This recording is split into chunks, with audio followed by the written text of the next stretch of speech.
A welcoming handshake set the scene for what U.S. President Joe Biden called major progress in his first face-to-face talks in a year with Chinese leader Xi Jinping. The two agreed on Wednesday to open a presidential hotline to resume communications between their militaries and to work together to curb the opioid crisis in America. At the start of their 4-hour meeting outside San Francisco, Biden stressed the need for open dialogue. I think it's paramount that you and I understand each other clearly, leader to leader, with no misconceptions or miscommunication. We have to ensure that competition does not veer into conflict. And we also have to manage it responsibly, that competition. Xi called U.S.-China ties the most important bilateral relationship in the world, saying, quote, turning their backs on each other is not an option. The restart of military-to-military contacts is a significant breakthrough, as China had severed those links after then-House Speaker Nancy Pelosi visited Taiwan in August 2022. And a deal to fight opioids was a key domestic win for Biden, with fentanyl a leading cause of drug overdoses in the United States. It's what he led a news conference with after the day's events. More people in the United States between the ages of 18 and 49 die from fentanyl than from guns, car accidents, or any other cause, period.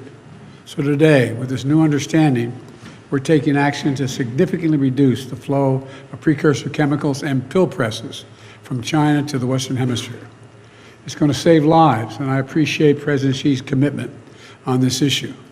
A senior U.S. official said that under the agreement, China will go directly after specific chemical companies that make fentanyl precursors. The pair also agreed to get experts together over the risks of artificial intelligence. And Taiwan was discussed, the democratic island China claims as its territory. A U.S. official told reporters Xi described it as the biggest, most potentially dangerous issue in U.S.-China ties. According to the official, Xi said China prefers a, quote, peaceful reunification, but went on to talk about conditions in which force could be used. While Biden responded that Washington was determined to maintain peace in the region. Chinese state media reported that Xi also urged the U.S. to stop sending weapons to Taiwan. The leaders appeared to be trying to reduce friction, but in a comment that may annoy Beijing, Biden later responded to a media question that he hasn't changed his view that Xi is a dictator. Well, look, he is. I mean, he's a dictator in the sense that he is the guy who runs a country that is a communist country. At a dinner with American executives that evening, Xi said China is ready to be a partner and friend of the U.S., though the Chinese Foreign Ministry later called Biden's comment extremely wrong.